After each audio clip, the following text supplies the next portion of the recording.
તો RBI policy આપણી આવી ગઈ છે. નવા ગવર્નરે આરબીઆઈ પોલિસી આપી દીધી છે. સંજય મલ્હોત્રાએ એઝ એક્સપેક્ટેડ 0.25% આપણે રેટ કટ આ વખતે આવતા જોયો છે.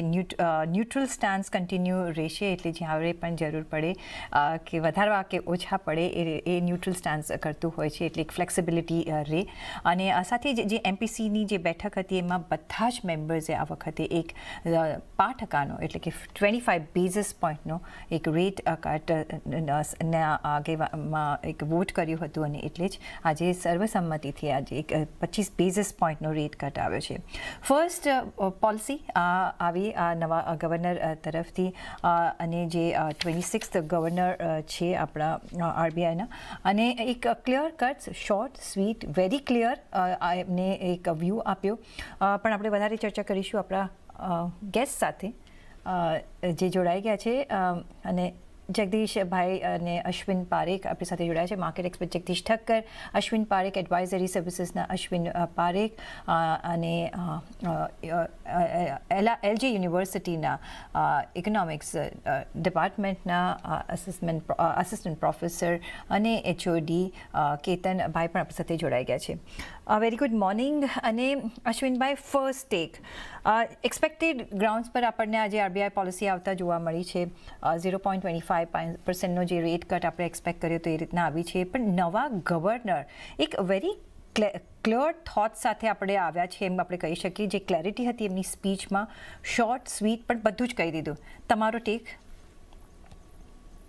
જો તમે જોવા જાઓ તો પહેલું તો એમણે એક એશ્યોરન્સ આપ્યું કે જે રીતે પોલિસી ફોર્મેશન, મોનેટરી પોલિસી ફોર્મેશનનું જે થાય છે, અને જે રીતે એની ઉપર ચર્ચા કરીને એને અનાઉન્સમેન્ટ કરવામાં આવે છે, ને એક પ્રકારનો પ્રોસેસ છે, એ ચાલુ રહેશે, એ યથાવત રહેશે. એટલે એક પ્રકારનું બાંહેધરી આપી. 25 બેઝિસ પોઈન્ટનો જે કટ છે એ કદાચ એટલા માટે એક્સપેક્ટેડ ગણી શકાય કે ફિસ્કલ પોલિસીને સાથે એક સિક્વલ બની જાય છે. કન્ઝમ્પશન ઉપર જો ભાર આપ્યો હોય અને ટેક્સેશનની અંદર 12 લાખ સુધીનું લિમિટ કરીને લોકોના ગજવામાં જો એક પૈસા મૂકવાની એક એક્શન જો કરી હોય ફિસ્કલ પોલિસીએ, તો એની સાથે સાથે રેટ કટ, એટલે કે લોકોના ઈએમઆઈમાં ઘટાડો થાય, લોકો વધારે બોરો કરી શકે હાઉસિંગને, એટલે કન્ઝમ્પશનને બૂસ્ટ મળવા ખાતર પણ આ 25 બેઝિસ પોઈન્ટ્સનું એક મહત્વનું ડિસિઝન થઈ રહે છે. સાથે સાથે ઇન્ડસ્ટ્રીને પણ હવે કેપેક્સ ની ઉપર ભાર આપવા માટે પણ કદાચ આ એક રેટ કટ પ્રોત્સાહન આપી શકે. ઇન્ડસ્ટ્રી કદાચ હજી રાહ જુએ વધારે રેટ કટની. પણ હવેનો જે મહત્વનો પ્રશ્ન એ રહેશે બેન કે આ રેટ કટ બેંક કેટલું ફાસ્ટ ટ્રાન્સમિટ કરે છે. લેન્ડિંગની અંદર ટ્રાન્સમિટ આપણે જોયું છે કે જ્યારે રેટ હાઇક હોય ત્યારે બેન્કિંગ સિસ્ટમ બહુ વધારે વાર નથી લગાડતી, તરત ને તરત જ લેન્ડિંગ રેટ ઉપર હાઇક વધારવા માંડે છે. અહીંયા આગળ હવે રેટ ઘટ્યો છે, એટલે હવે કેટલું ફાસ્ટ ટ્રાન્સમિશન કરે છે, અને ખાસ કરીને આ ટ્રાન્સમિશન કેટલે સુધી રિટેલ બોરોવર્સને પણ અસર કરે છે, એ આપણે જોવાનું રહે. ક્વિક ટ્રાન્સમિશન એટલા માટે બહુ મહત્વનું છે. બીજું એક એમણે પોઈન્ટ મહત્વનો કીધો કે કન્ઝમ્પશનમાં રૂરલ કન્ઝમ્પશન અપટેક ઉપર છે, પણ હજી અર્બન કન્ઝમ્પશન સબડ્યુડ છે. આ વિષય ઉપર પણ ખાસ કરીને હાઉસિંગ ફાઇનાન્સના લોન્સને લઈને અનુસરીને, અને બીજા કન્ઝમ્પશન એટલે કે કન્ઝ્યુમર લોન્સની એ બાબતમાં આપણે જોઈએ તો 25 બેઝિસ પોઈન્ટ્સનું અર્બન કન્ઝમ્પશનને કદાચ થોડું બૂસ્ટ આપવાની કોશિશ કરે. 2 કે 3 ચિંતાના વિષય એમને પણ કહ્યા છે. એનર્જી કોસ્ટ ઉપર એમણે કહ્યું છે કે ઇન્ફ્લેશન ઉપર કદાચ કોઈ પ્રકારની અસર કરી શકે.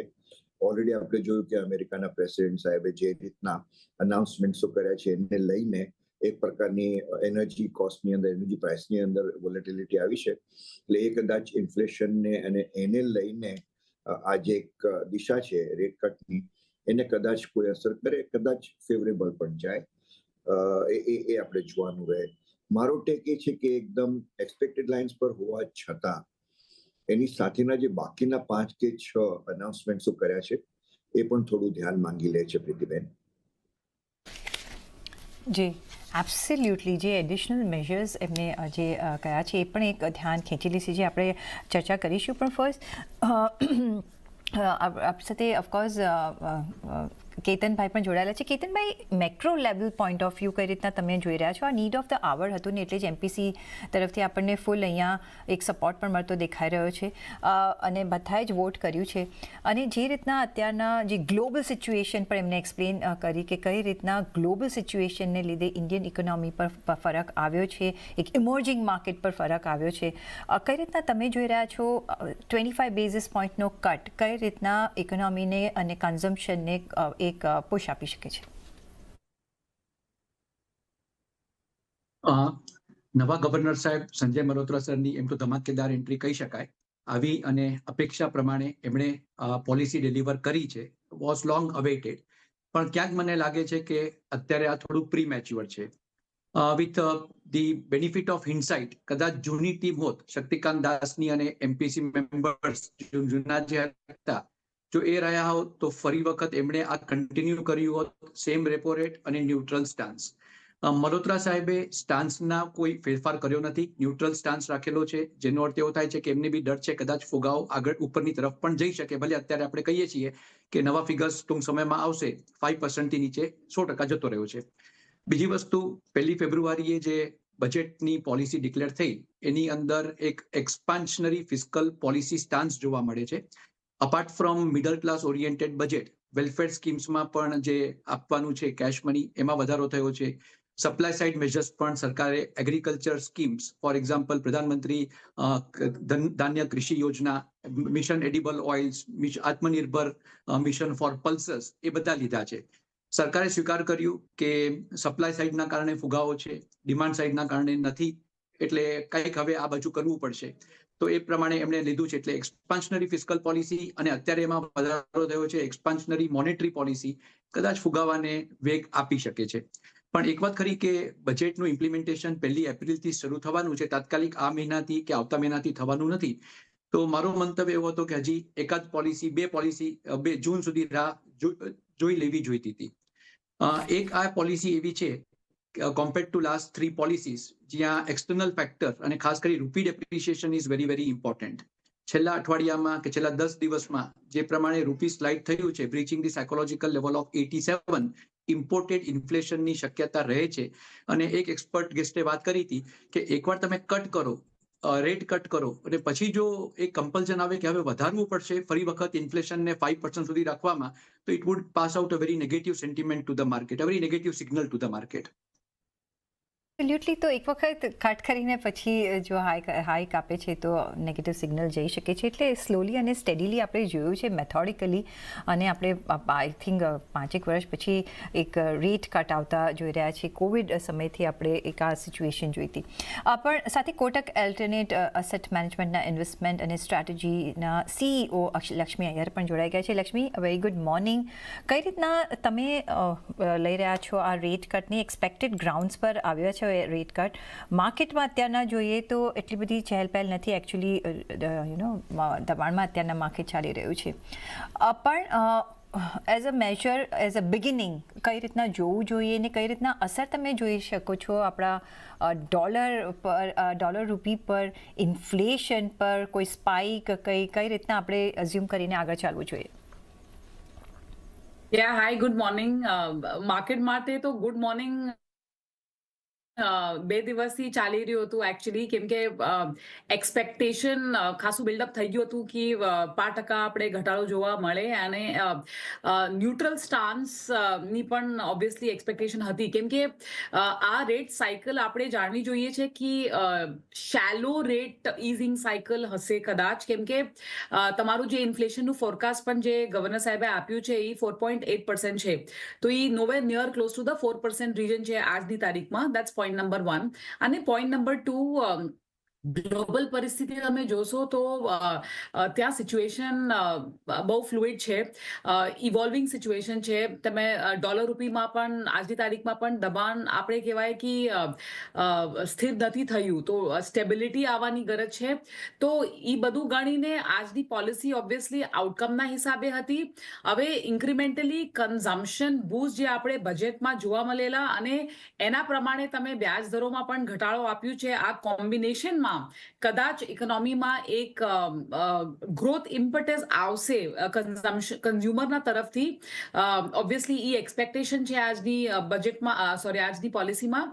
પણ માર્કેટનું સ્પેસિફિક ઇમ્પેક્ટ અમારા હિસાબે કાંઈ ખાસું ઇન્ક્રિમેન્ટલી યુફોરિક મારા હિસાબે નથી, કેમ કે આખું જે રેટ ઇઝિંગ છે એ ડિસ્કાઉન્ટેડ હતું પ્રાઇઝીસમાં, બોન્ડ યીલ્ડ્સમાં હોય કે આપણી શેર બજારમાં જે તમે PSU બેંક ઇન્ડેક્સ જો કે નિફ્ટી બેંક જો, જેમાં પણ જે ઓલરેડી રેલી આવ્યું હતું એ કદાચ કન્સોલિડેશન ફેઝમાં અમને લાગે છે જઈ શકે છે. એબ્સોલ્યુટલી. તો એક ફેક્ટર ઇન થઈ ગયું હતું ને એક આગળ જતાં જોવાનું રહ્યું કે હવે માર્કેટ જો ગ્રાસ્પ કરે છે, ડાયજેસ્ટ કરે છે, પછી પણ શું રિએક્શન લે છે. પણ એક કન્સોલિડેશન ફેઝ હજી પણ આપણને ચાલતો જોવા મળશે, કારણ કે માર્કેટે ઓલરેડી ફેક્ટર ઇન કરી લીધું હતું કે આ એક રેટ કટ આટલો આવી શકે છે. પણ માર્કેટ પોઈન્ટ ઓફ વ્યૂ, જગદીશભાઈ, અત્યારના ઓફકોર્સ સબડ્યુડ માર્કેટ છે, આપણે 5% ઘટાડો અત્યારના માર્કેટમાં વિટનેસ કરી રહ્યા છે. કઈ રીતના તમે જોઈ રહ્યા છો જ્યારે હવે રેટ કટ આવી રહ્યો છે, સેન્ટિમેન્ટ સુધરશે માર્કેટના? ઓકે, જગદીશભાઈ, હું તમારી પાસે હમણાં થોડી વારમાં આવીશ, પણ આપણી સાથે કેકી મિસ્ત્રી જોડાઈ ગયા છે. કેકી સર ઇન્ડસ્ટ્રી દિગ્ગજ છે. કઈ રીતના સર તમે પોલિસી જોઈ? એઝ એક્સપેક્ટેડ 5%નો આપણે એક રેટ કટ આવતા જોયો? હાજી, બિલકુલ જેમ નંબર એક્સપેક્ટ કરતા હતા તેમ જ થયું કે 0.25% રેટ કટ આવ્યું ને સ્ટાન્સ ન્યુટ્રલ રહ્યું. આઈ થિંક ગ્લોબલ એટલું અનસર્ટનિટી છે આજે in terms of macro economic factors globally, geopolitical risk, trade વોર્સની આપણે વાત સમજ્યા કરે છે. Given all of that, I think RBI would have been hesitant to change the stance. ને સ્ટાન્સ સેમ રાખ્યો જ, which is a neutral stance. આ પણ GDP પ્રોજેક્શનમાં એક થોડી આપણે કપાત આવતા જોઈ રહ્યા છીએ. થોડા પ્રોજેક્શન્સ ચેન્જ થયા છે અને આપણે 6.7% પર હવે આઈ થિંક આવતા જોઈ રહ્યા છે. અને સાથે CPI ઇન્ફ્લેશનમાં હજી આપણે 4.8 જ મેન્ટેન રાખ્યું છે, કારણ કે 4% પર આવવું હજી થોડું મુશ્કેલ રાખી રહ્યું છે. થોડી વાર લાગશે અને એટલે જ આપણે શેલો રેટ કટ જોઈશું. કઈ રીતના તમે જોઈ રહ્યા છો કે કઈ રીતના કન્ઝમ્પશનને ગ્રોથ આપી શકે છે અને ઇકોનોમીને એક ગ્રોથ આપી શકે છે આ જે ઇનિશિયેશન કર્યું છે રેટ કટનું? મારા હિસાબે ઇકોનોમી પર ડેફિનેટલી ગ્રોથ આવશે. RBI હમણાં રેટ કટ કર્યું, તેની પહેલા ફાઇનાન્સ મિનિસ્ટરે બજેટની અંદર ટેક્સ રેટ્સ ઓછા કર્યા છે. એટલે there is a lot more money left in the hands of people. એટલે જો લોકોના હાથમાં જો પૈસા વધારે હોય તો કન્ઝમ્પશન વધશે ઇકોનોમીમાં. કન્ઝમ્પશન જો વધશે ઇકોનોમીની અંદર તો ડિમાન્ડ વધે. ડિમાન્ડ વધે તો મેન્યુફેક્ચરર્સને વધારે પ્રોડ્યુસ કરવું પડે ટુ સેટિસ્ફાય ધ ડિમાન્ડ. એટલે તેનેથી ઓટોમેટિકલી વધારે જોબ્સ જનરેટ થાય, વધારે ગ્રોથ ઇકોનોમીની અંદર આવે. સો I would say કે my opinion, humble opinion, unless we get some major problem, કઈ મોન્સૂનમાં monsoons are not up to mark or oil prices એકદમ shoot up થઈ જાય યા કઈ further global uncertainties નીકળી આવે, I think we should be looking at a growth maybe which might be marginally higher than what RBI has said. જી sir, તમે કઈ કહેતા હતા સર? ના, ઇન્ફ્લેશન તમે પૂછો, રાઈટ. તો મારા હિસાબે ઇન્ફ્લેશન લાસ્ટ ક્વાર્ટરમાં છેલ્લું શું ચેન્જ કરી શકે? You can't change too much in this quarter. કારણ કે ઓલરેડી તમારી પાછળ you already seen 10 months behind us. But going forward for next year, the outlook seem to be good if inflation would come down 4.2%. But inflation તમે જોશો તો is largely food, even આ વર્ષમાં 4.8% largely it has been driven by food inflation. તમે જો food fuel કરી નાખો તો core inflation is about 3.1, 3.2, 3.3% તે રેન્જમાં છે. Q2 FY26માં આપણે 4% સુધી જતા જોઈ રહ્યા છે. પણ હેવિંગ સેડ દેટ, જે ગ્લોબલ સિચ્યુએશન છે ને જે RBI ગવર્નરે પણ મેન્શન કર્યું છે કે જે ગ્લોબલ હેડવિન્ડ્સ છે એની ઇફેક્ટ ઇમર્જિંગ માર્કેટ્સ અને એના પર બી ઇન્ડિયા પર જે રીતના પડી છે, અને સાથે તમે ડોલર રૂપી જુઓ કે ઇન્ફ્લેશન ઓફકોર્સ એક વન ઓફ ધ કન્સર્ન છે. કઈ રીતના તમને લાગે છે કે આ એક ગ્લોબલ હેડવિન્ડ્સ કેટલા ઇન્ડિયન ઇકોનોમી પર પ્લે કરી રહ્યા છે, ને એને પ્રોટેક્ટ કરવા માટે આપણી પોલિસી, જે રેગ્યુલેશન્સ એમને કયા કે ખાસા એવા ફ્લેક્સિબલ છે, એ આગળ કઈ રીતના કામ કરી શકે છે? જો ગ્લોબલ અનસર્ટિનિટી તો ઘણી વધી ગયેલી છે ને ઇનફેક્ટ વી સીન છેલ્લા 2 વર્ષ થયા વી બીન સીઇંગ ગ્લોબલ અનસર્ટિનિટી. કારણ કે you saw the Gulf war, પછી first you saw the Russia war, પછી you saw the Gulf war, પછી you seen all this trade wars happening. એટલે બહુ અનસર્ટિનિટી છે. પણ હેવિંગ સેડ દેટ, મેં તમને પહેલા પણ કહ્યું કે India, every country will be affected, but India will be affected the list, કારણ કે આપણી domestic economy is very strong. એટલે મારે હિસાબે જો આ ગ્લોબલ હેડવિન્ડ્સ જો નહીં હોતે તો probably you could have seen a further easing of the outlook. એટલે ન્યુટ્રલ સ્ટાન્સ નહીં રાખતે મારા હિસાબે ને they could have probably made it more put an accommodative stance. So last એક ક્વેશ્ચન સર, કમ એપ્રિલ 1 અને જ્યારે નવું બજેટ ઇમ્પ્લિમેન્ટ થઈ જશે અને જે પણ એમને પ્રોવિઝન્સ ફાઇનાન્સ મિનિસ્ટરે આપ્યા છે, જે ટેક્સમાં જે રિલીફ આપ્યો છે ને so on and so forth, plus RBI policy, plus RBI other measures જે લિક્વિડિટી માટે કામકાજ કરશે, આપણે ક્યાંથી આપણે એક્સપેક્ટ કરવું જોઈએ કે થોડા ચેન્જીસ આપણે જોઈ શકીએ? અને જે રૂરલ ડિમાન્ડ તો સારી છે પણ અર્બન ડિમાન્ડ સબડ્યુડ છે, એ ચેન્જીસ આપણને Q2 થી આપણને દેખાવા મળશે? મારા હિસાબે દેખાવા જોઈએ. Urban demand is dependent on two factors. It is dependent on inflation and it is dependent on money being there in the hands of people. So inflation, આપણે જોઈએ છે કે next year ની outlook, inflation is expected to come down. Food inflation, which is very important, is also expected to come down. Plus money is left in the hands of people because of the taxation. એટલે urban consumption મારા હિસાબે will start picking up maybe a quarter, 2 quarters from now. Rural demand is more dependent on monsoons, more dependent on agriculture and things like that. And તમારા પણ જો outlook સારું હોય, if we see so many reforms in the agricultural sector which the finance minister announced, તમારા હિસાબે rural demand will further, already we've seen a pickup, it will further accelerate. Absolutely. ને જે economic સર્વેમાં પણ અને બજેટમાં બી કહેવામાં આવ્યું છે કે ખરીફ ક્રોપમાં આપણે એક સારો એવો આઉટપુટ આ વખતે જોઈ શકીએ છીએ. ઓન ધેટ નોટ સર, ઘણો આભાર તમારો અમારી સાથે જોડાવા બદલ. Thank you so much. Thank you sir. So of course એક અહીંયા એક્સપેક્ટેડ ગ્રાઉન્ડ્સ પર અહીંયા આપણે પોલિસી આવતા જોઈ રહ્યા છીએ, એવું તકીકી મિસ્ત્રીનું પણ છે.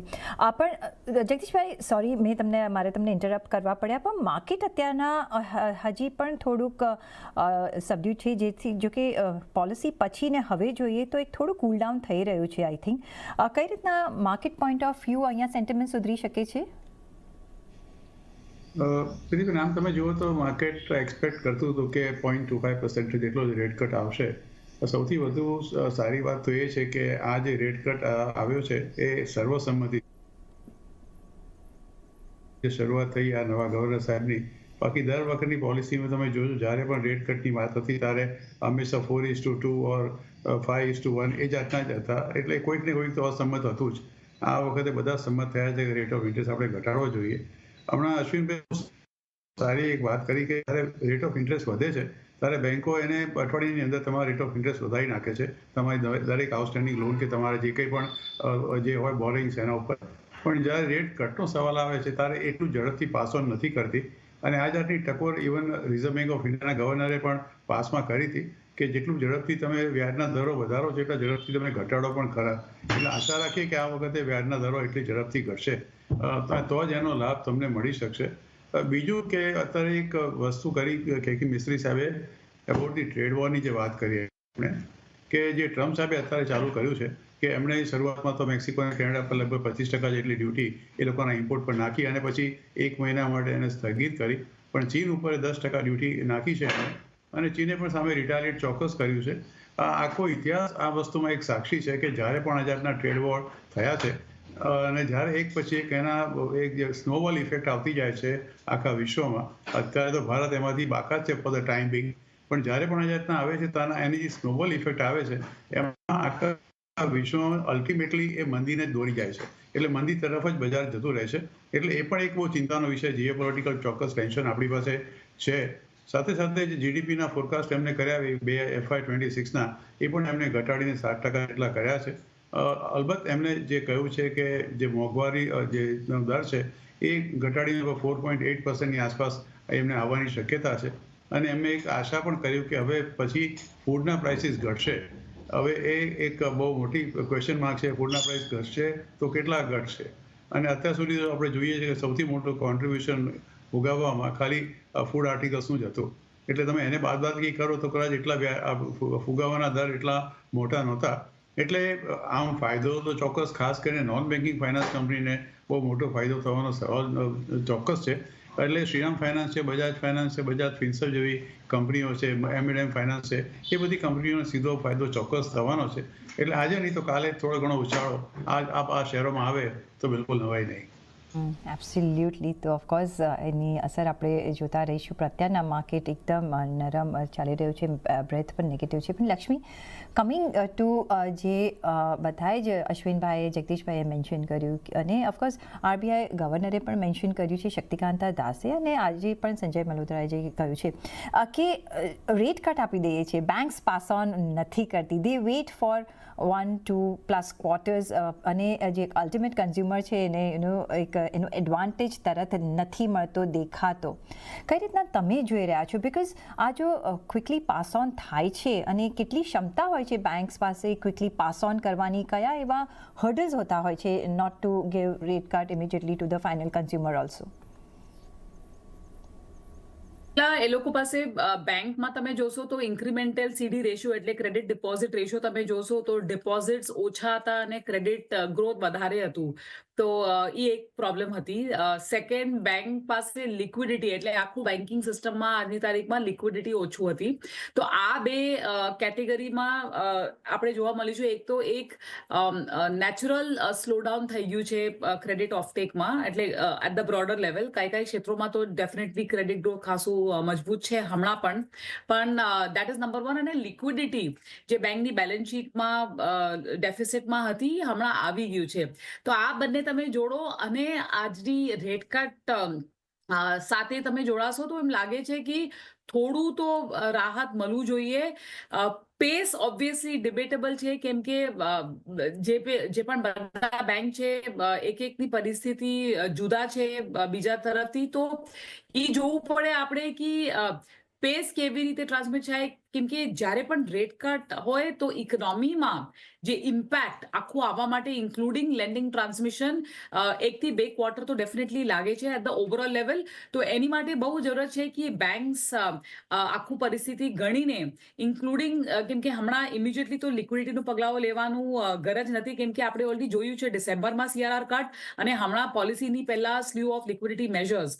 તો આઈ થિંક આ વખતે થોડું તો એક્સપેક્ટેશન છે કે પાર્ટ ટ્રાન્સમિશન પણ એ આપી શકે છે, કેમ કે આખું તો ટ્રાન્સમિશન કોઈ આપતા નથી. તો પાર્ટ ટ્રાન્સમિશન પણ આપશે તો મને હિસાબ છે કન્ઝ્યુમરને થોડું તો રાહત મળે. એબ્સોલ્યુટલી. અશ્વિનભાઈ, તમે યુ ડિડ મેન્શન, જ્યારે મેં ફર્સ્ટ ક્વેશ્ચન તમને પૂછ્યું કે જે એડિશનલ મેજર્સ છે એને આપણે ઇગ્નોર નહીં કરવા જોઈએ. એમાં ડિજિટાઇઝેશનનું કઈ રીતના હેલ્પ કરી રહી છે આરબીઆઈને પોતાને, પણ સાથે જ જે સાયબર સિક્યોરિટી, સાયબર ફ્રોડ માટે જે પગલાં લઈ રહ્યા છે, bank.in માટે એ ઇમ્પ્લિમેન્ટ કરશે ટુ અવોઇડ બેન્કિંગ ફ્રોડ્સ. સાથે NBFCs અને બેંક્સને પણ અર્જ કર્યું છે કે દે બી વિજિલન્ટ અને પોતાની પણ સિસ્ટમ ક્રિએટ કરે. કઈ રીતના તમે આ બધા જ પ્રાવધાનો જોઈ રહ્યા છો? બિકોઝ આ એક બિગ રોલ પ્લે કરતું હોય છે આજે when we are going full into digitisation. ખરેખર આઈ મીન જે ફર્સ્ટ પોઈન્ટ એમણે જે કર્યું ડિજિટાઇઝેશનનો, અને ખાસ કરીને સાયબર સિક્યુરિટીને ફ્રોડને અનુલક્ષીને, તો એમાં I mean reserve bank of India એક નોટ જસ્ટ સેન્ટ્રલ બેંક તરીકે દેશની, પણ also to protect the interest of the banking system, to make the system more stable, એકદમ જ પ્રોએક્ટિવ પાર્ટિસિપેશન કરીને સાયબર સિક્યુરિટીના ફ્રોડ ઉપરની ઘણી ઇન્ફ્રાસ્ટ્રક્ચર, એટલે કે એને રિસ્ક મેનેજમેન્ટ માટેના ઘણા ઇન્ફ્રાસ્ટ્રક્ચરને ઊભા કરેલા છે. હજી કદાચ ત્યાં રહી જાય છે, કેમ કે આપણે જોવું જોઈએ કે the strength of a chain is its weakest link. નબળામાં નબળી જે કડી હોય, આખા ચેનની જે સ્ટ્રેન્થ હોય, એક બેન્કિંગ સિસ્ટમમાંથી કે એક NBFC સિસ્ટમમાંથી ક્યાંકથી પણ જો કશું પણ ફ્રોડનું થાય તો એની ચેન ઇફેક્ટ થતી હોય છે. એટલે એમનું એક પ્રકારનું આ સ્ટેટમેન્ટ, તો આ એક મેજર જે છે મહત્વનું છે. આ મેજર માત્ર મેજર નહીં રહે. આપણે સમજી શકીએ જેમ સેબીએ હમણાં રિસન્ટલી સાયબર સિક્યુરિટી પર ગાઈડલાઇન્સ આપ્યા, આરબીઆઈ એક ઇલેબોરેટ પાછી ઓલરેડી 7 થી 8 વખત એમણે રિવ્યુ કરેલી છે. ફરીથી આ પોલિસી પછી હું તરત જોઈ રહ્યો છું કે કંઈકના નવા મેજર્સો સાયબર સિક્યુરિટીના મૂકવામાં આવે. એટલે એક તો આપણે જરૂર કહી શકીએ. બીજી 2 વસ્તુ એમણે એક મહત્વની કરી.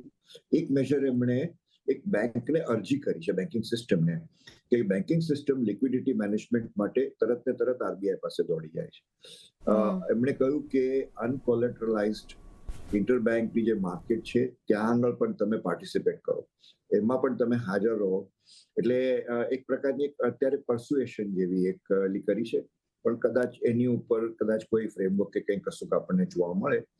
ત્રીજી એમને મહત્વની વાત એ કરી કે retail participation in government securities, એટલે એમણે એમ ખાસ કહ્યું છે કે સેબી રજિસ્ટર્ડ જે ઇન્ટરમીડિયરીઝો હોય એ આ માર્કેટની અંદર વધારે સક્રિય બને, રિટેલ ઇન્વેસ્ટર્સો ગવર્મેન્ટ સિક્યોરિટીઝના માર્કેટની અંદર વધારે પાર્ટિસિપેટ કરે. છેલ્લા 2 કે 3 વર્ષથી બંને ફોરેક્સનું અને ગવર્મેન્ટ સિક્યોરિટીનું બંને માટે આરબીઆઈ ઘણા પ્રાવધાનો કરેલા છે, પણ સમ ઓફ ધી અધર એક પ્રકારની અવેરનેસ અને એક પ્રકારનું જે રિટેલ પાર્ટિસિપેશન જે થઈ નથી રહ્યું, એટલે એ આપણે જોવાનું રહે કે એમાં શું રિઝર્વ બેંક ઓફ ઇન્ડિયા આગળ એના રેગ્યુલેશન્સ દ્વારા કે કેવી રીતના એને આ વખતને આગળ લઈ જાય છે. સેબીની સાથે વર્ક કરવું જરૂરી પડશે, કેમ કે સેબી રજિસ્ટર્ડ ઇન્ટરમીડિયરીનો એમણે ઉલ્લેખ કરેલો છે.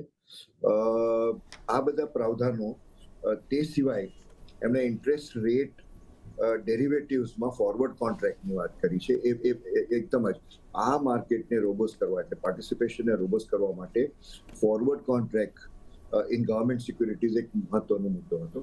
એમણે ક્લેરિફાય કર્યું છે, એની ટૂંકમાં ફ્રેમવર્ક આવશે અને ઓફકોર્સ એક વર્કિંગ ગ્રુપ એમણે છેલ્લે બનાવ્યું છે, જેની અંદર ટ્રેડિંગ અને સેટલમેન્ટની સાયકલ્સની ઉપર કેમ એફિશિયન્સી લાવી શકાય. એ ગ્રુપ 30મી એપ્રિલ સુધીમાં એનો રિપોર્ટ આરબીઆઈને આપશે. એના ઉપરથી આરબીઆઈ નવા પગલાઓ લેશે. એબ્સોલ્યુટલી આ બધા મેજર્સો ખરેખર મહત્વના છે મારી દ્રષ્ટિએ. જી, આ ઘણા મહત્વના મેજર્સ છે. પણ લાસ્ટલી કેતનભાઈ, એક સવાલ જે એમને મેન્શન કર્યું કે અર્બનમાં જે કન્ઝમ્પશનમાં પિકઅપ નથી આવ્યો, રૂરલ ઇઝ ગ્રોઈંગ નાઇસલી, જે એમના જે એઝમ્પશન્સ હતા એ કઈ રીતના તમે જોઈ રહ્યા છો? બિકોઝ અર્બન પિકઅપ એક ખાસું એવું સબડ્યુડ રહ્યું છે. કેટલું એ કન્સર્ન કે કેટલી આપણી સાયકલને રોકી શકે છે, ને with the changes from April 1 of budgetary implications, કઈ રીતના તમે જોઈ રહ્યા છો આ ચેન્જીસ કઈ રીતના અફેક્ટ કરી શકે છે આપણા ગ્રોથને? ઇકોનોમિક સર્વે જ્યારે 31 જાન્યુઆરી રજૂ થયું ત્યારે એમાં બી આ વાત હતી કે અર્બન કન્ઝમ્પશન હેઝ બીન સબડ્યુડ. તો આઈ થિંક બરાબર એમાંથી ગાઈડલાઈન લઈ અને બજેટ તૈયાર કરવામાં આવ્યું છે. અને જે આપણે કહીએ છીએ મિડલ ક્લાસ લોકોને up to 12 lakh rupees of salaried income completely tax exempt છે. It is not basically for people in rural areas. It is basically targeted at urban consumers, majority of urban consumers. એટલે તો એક તો એ વાત છે. બીજું મેં કીધું કે જ્યાં તમે રેપો રેટ અત્યારે ઘટાડી રહ્યા છો તો એનું એક જે ફોલઆઉટ છે આ બી થવાનું છે. તમારું ઈએમઆઈ ઘટી જાય, કદાચ એ પાસ આઉટ કરે બેંક્સ તો લોન સસ્તી થાય અને people start buying more of loans. Corona પછી private sector household debt already high છે compare to pre pandemic levels. Micro level ઉપર ક્યાંક આ વાત ભૂલાઈ જઈ રહી છે કે પ્રાઇવેટ સેક્ટરનું ડેટ ઇન્ડિયામાં ધીમે ધીમે વધી રહ્યું છે, જે ચિંતાજનક બાબત છે. જી, એબ્સોલ્યુટલી. તો ઓફકોર્સ એ બધા જ ફેક્ટર પર ધ્યાન રાખીશું, પણ ઓન ધ હોલ અત્યારના આપણને એક અનુમાન પ્રમાણે આરબીઆઈ દરોમાં એક રેટ કટ આવ્યો છે અહીંયા, અને 0.25 બેઝિસનો આપણે રેટ કટ અહીંયા વખતે જોયો છે. અને બધા જ એમપીસી મેમ્બર્સે આ સજેસ્ટ પણ કર્યો હતો, અને એ પ્રમાણે જ આપણે નવા ગવર્નર સાહેબથી આરબીઆઈ પોલિસી આવતા જોઈ.